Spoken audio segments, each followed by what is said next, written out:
L'ho sempre detto, non me ne sono mai vergognata, ma vado in terapia da 4 anni ormai. Ne ho sempre un po' parlato, ho sempre parlato un po' magari del fatto che dovrò parlarne con una psicologa o altre cose di questo genere. Non mi pento di dire che vado da ormai 4 anni dalla psicologa, però molto spesso quando magari ne parlo, delle persone reagiscono con ah, ma allora stai male, ah, ma quindi sei depressa, qui non ti sta servendo a nulla se ci vai ancora dopo 4 anni.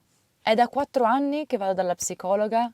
Non tutte le settimane ho avuto dei periodi in cui ho saltato. In realtà ho saltato anche 5 mesi, ma in generale ho sempre fatto una volta a settimana o una volta ogni 2 o 3, sulla base anche di come mi sentivo in quel periodo, anche sulla base dei viaggi, della time zone in cui ero. Ogni volta che lo dico le persone mi chiedono, ma quindi stai male? No, cioè almeno non sempre. Non deve per forza essere quello il punto. Io non vado in terapia per aggiustarmi, ma vado in terapia per ascoltarmi. Perché molto spesso, magari si nota anche da questi video, nella mia testa c'è tanta confusione e non riesco a connettere i vari punti. E andare dalla psicologa mi aiuta spesso a seguire un filo logico nei miei ragionamenti. E ho voluto fare questo video anche perché l'altro giorno una mia amica mi ha detto che sto pensando di andare allo psicologo ma non sono convinta perché i miei genitori poi dopo penseranno male di me, mi diranno che sono malata e mi dicono che no, se non sei depressa non devi andare. C'è ancora un enorme tabù per quel che riguarda andare dallo psicologo. Non tanto per noi giovani, ma magari più per i più anziani. Ed è difficile riuscire ad affrontare una conversazione del genere con qualcuno. Dalla mia, io ho mia nonna che ha sofferto di depressione da quando da 40 anni forse, e mia mamma è cresciuta con mia nonna che stava affrontando questa malattia. Affrontando per modo di dire perché al tempo era proprio difficile da gestire. Quando ne ho parlato con i miei che volevo andare dalla psicologa, mia mamma subito si è preoccupata, ha cominciato a dire ma perché, ma che cosa? Perché ovviamente aveva il terrore che mi ritrovassi nella stessa situazione, cioè immaginati tu vedi vedere tua madre soffrire di depressione, alle volte non esserci completamente con la testa e tua figlia ti dice voglio andare dallo psicologo. In quel periodo ero ancora al liceo, sono andata un paio di volte ma è stato complicato più che altro perché era veramente costoso, perché andare allo psicologo può essere veramente costoso, e in più mi sembrava proprio di fare un torto a mia madre, perché vedevo un po' che le dava fastidio, mi chiedeva di che cosa avete parlato, non lo so, non la vivevo benissimo come relazione con la psicologia al tempo, però è stato 4 anni fa che mi sono ritrovata durante il periodo Covid a vivere da sola in una casa all'estero. Avevo giorni in cui passavo tutto il giorno a letto perché non avevo voglia di muovere un muscolo, non avevo voglia di esistere per tutta la giornata, non rispondevo a niente a nessuno, stavo a letto a dormire, a guardare film, basta. Avevo periodi così che andavano avanti per magari 2 o 3 giorni riuscivo a ritirarmi su e poi un giorno interamente a letto, forse anche 2 o 3 giorni. Ho avuto anche il mio primissimo attacco di panico, anzi attacco d'ansia, così l'ho definito insieme alla mia psicologa perché non era un vero e proprio attacco di panico ma era ansia. E da lì è iniziato il mio rapporto, la mia relazione con la psicoterapia, perché mi sono detta non posso a 20... quanti anni avevo? 24 anni, essere la causa stessa del mio dolore.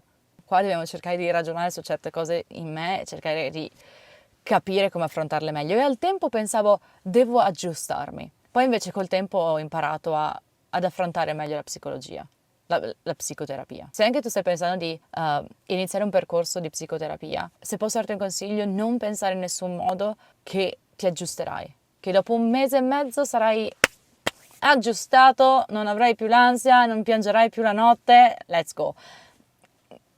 Lo spero per te, ma non penso, penso sia raro che questa cosa succeda. Piuttosto affrontalo come un momento che dedichi a te stesso. Uno dei motivi per cui io ancora vado dalla psicologa è perché a me pesa parlare con le altre persone dei miei problemi. Mi sento un inconveniente. Mi sembra di intrappolare la persona dall'altra parte ad ascoltarmi. Per questo adesso faccio video YouTube così. Io parlo, se tu vuoi ascoltare rimani, se no...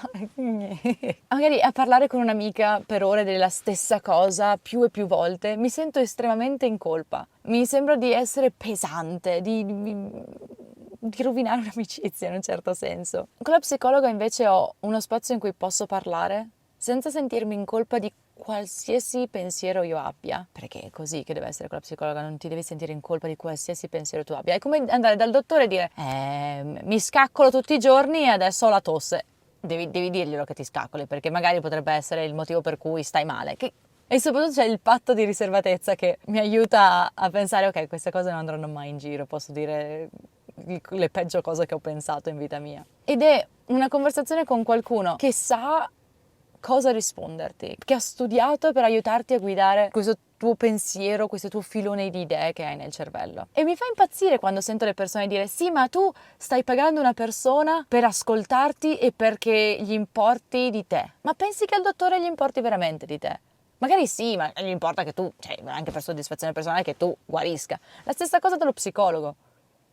Ci sono gli psicologi che ti prendono a cuore. Io adoro la mia psicologa perché è stata veramente tanto carina in questi 4 anni, ci conosciamo da tanto tempo, ma ci sono quei psicologi che psicologi che ti prendono a cuore, ovviamente, ma è semplicemente è anche il loro lavoro farti stare meglio. Se a loro non piacesse far stare meglio le persone, non lo farebbero di lavoro. Poi ovvio vengono pagati perché è giusto così, ma è come andare dal dottore.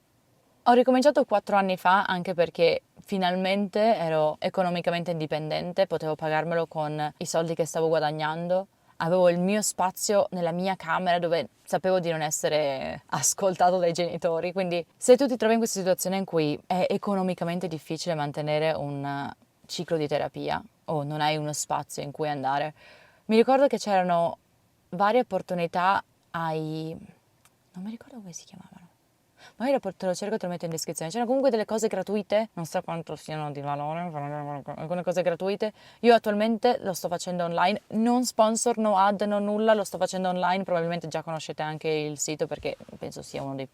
Forse ce ne sono due, vedo sempre gli ad di questi due, però uno dei due. Per quanto anche altre persone mi dicano che la terapia di persona sia molto meglio, io mi trovo meglio così che sia online nel momento in cui è un'ansia il pensiero di devo uscire di casa, devo andare, devo fare bla bla. Quindi un'ora di terapia equivale a 2 ore perché devo arrivare al posto, magari anche più perché se ci si mette 45 minuti. Invece così, apro il telefono, lì, basta. Una cosa che ci tengo assolutamente a ridire è che andare in terapia non deve essere visto come un guarisco.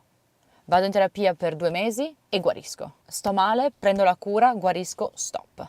È più come aprire un armadio che hai lasciato chiuso per tanto tempo o un casino assurdo perché c'è buttato roba dentro, magari c'è roba sotto che non usi più da anni, che neanche ti ricordi, poi magari c'è la maglietta che avevi prestato alla tua amica, pensavi di aver perso, invece è ancora lì. È più un armadio e la psicologa ti aiuta a dire ok, apriamolo, partiamo dalle cose colorate e poi partiamo da questo e ti aiuta anche a dire questo possiamo buttarlo via. Questo teniamolo, cerchiamo di capire perché lo vuoi tenere, perché altrimenti magari affrontare l'armadio da soli è troppo difficile perché ti trovi sommerso da tutti questi pensieri e diventa, non so se hai mai fatto un trasloco, ma è la stessa sensazione di fare un trasloco, ok? Magari da solo, in cui non sai da dove iniziare, qual scatola cominciare, disastro. A volte mi capita anche di uscire da una sessione ancora più confusa di prima magari, ma mi ha dato più domande sulle quali ragionare. E spesso la terapia mi aiuta a ragionare su dei pattern che vedo ripetersi. Per esempio, l'altro giorno stavo parlando del fatto che dovevo iniziare il trasloco, dovevo iniziare questa nuova avventura di nomade digitale, di cui ne parlerò nel prossimo video, giuro. E cominciavo a dire, mi sembra impossibile, non ce la farò mai, ma io che riesco a fare una cosa del genere, è impossibile, non mi ci vedo proprio, non so da dove iniziare, non so cosa fare. Non so, mi sembra impossibile che effettivamente succederà, ero in crisi totale e la mia psicologa mi ha detto, ti ricordi quando stavi scrivendo la tesi? 3 anni fa, 3-4 anni fa ancora, facevi lo stesso ragionamento. Ho paura a finire la tesi, non so quando riuscirò a finirla, ho questo progetto che non riuscirò mai a finire, se non riesco a finirlo in tempo, magari non riesco a laurearmi, magari non riuscirò, cioè non mi ci vedo, non vedo me finita la tesi dopo l'università, che cosa farò? Starò lavorando? Lavorare senza studiare? Che cosa vuol dire? E ti rendi conto di dove sei adesso? Alla fine la tesi l'hai fatta, sei andata oltre, hai cominciato a lavorare e ora ti trovi qui. Guarda quanti passi hai fatto. Continui a dirti che non ce la farai mai, ma poi alla fine ce la fai. Questo è esattamente il motivo per cui la terapia mi aiuta tanto. Mi aiuta tanto a riconoscere determinati miei meccanismi. E soprattutto adesso ripensandoci, ma che minchiata è stata la tesi? Ero stressata, piena di panico, non penso che ce l'avrei mai fatta. Poi dopo l'ho discussa in 20 minuti, finita, basta. Ero laureata in un martedì pomeriggio qualsiasi. Boh. E magari un giorno smetterò di andare in terapia, sicuramente. Magari molto meno frequentemente, magari una volta ogni 2 mesi, 3 mesi, giusto per fare un po' le fila, giusto per riaggiornarmi con la mia psicologa. Ma non penso che ci sia un'effettiva fine alla psicoterapia. Non è appunto una cosa nella quale guarisci, prendi la cura e guarisci, stop. È più una ricerca all'interno di te stesso, nel subconscio umano. E ovviamente non c'è fine nel subconscio umano. Puoi arrivare a un punto in cui dici, ok, a posto, io ho imparato quello che volevo imparare di me stesso, ho imparato determinate cose su di me, ho anche imparato gli strumenti da usare per ragionare meglio su certi miei comportamenti. Penso che da qua io possa andare avanti da solo. Quello è più o meno lo scopo della terapia, almeno così lo vedo io. Alcune cose che ho imparato durante questi anni di terapia sono: non sei mai troppo. Anche se ti senti che sei troppo emotivo, piangi troppo, che sei troppo felice, perché capita di essere anche rimproverati perché magari sei troppo emozionati, agitati e felici. La seconda cosa è che non hai bisogno di un problema enorme per meritarti dell'aiuto. Tutti quei discorsi del tipo: non ho la depressione, non soffro di attacchi di panico, non sono veramente malato. La psicoterapia non serve soltanto nei casi in cui stai veramente tanto male. Può essere appunto un aiuto nel guidare i tuoi ragionamenti e riconoscere dei pattern che magari non trovi sani per te stesso. Un'altra cosa è che i pensieri brutti diventano meno spaventosi se li dici a voce alta. Anche uno dei motivi per cui faccio questi video è proprio il fatto che parlando di certe cose ti rendi conto di quanto dentro la tua testa siano grevi e pesanti, poi però alla luce del sole sono più facili di quello che pensi. Un'altra cosa è che, non so se hai mai notato, magari quando parli con i tuoi amici, che cercano di darti una soluzione. Cercano sempre di darti una soluzione a quello che dici, ai tuoi problemi.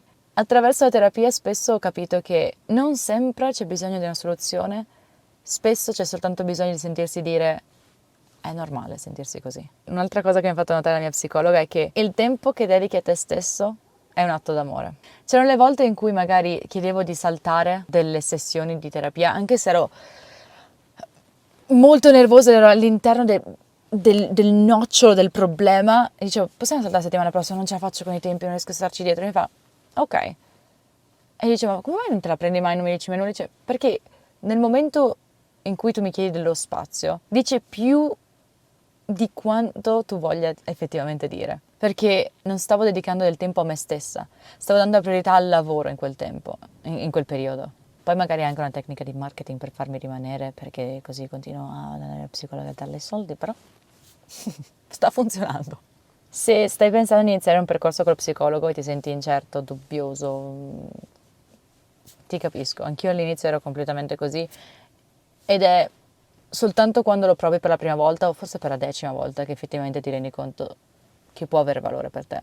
Altra cosa importante: io mi sono trovata bene dal primo momento con la mia psicologa, ma anche c'è stato un buon periodo di 2 o 3 mesi in cui ci siamo dovute capire a vicenda, perché all'inizio io stavo zitta, non dicevo nulla e lei non diceva nulla. Lei pensava che io stessi pensando, in realtà io stavo pensando al fatto che non stessi parlando, quindi è stato fino a quando non ho cominciato a capire che aveva più senso dire tutto quello che mi passava per il cervello, piuttosto che stare zitta. Anche le cose che pensavo fossero stupide.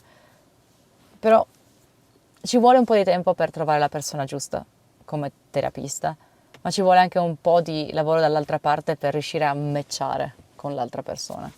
E se stai pensando di intraprendere un percorso dallo psicologo, sono fiera di te. Non è semplice, ma sono fiera di te che hai deciso di prendere del tempo e dei soldi da spendere per te stesso. Se ti stai chiedendo perché sono in una macchina a fare questo video, ho parlato nell'ultimo video del perché me ne sto andando da Milano. Ciao.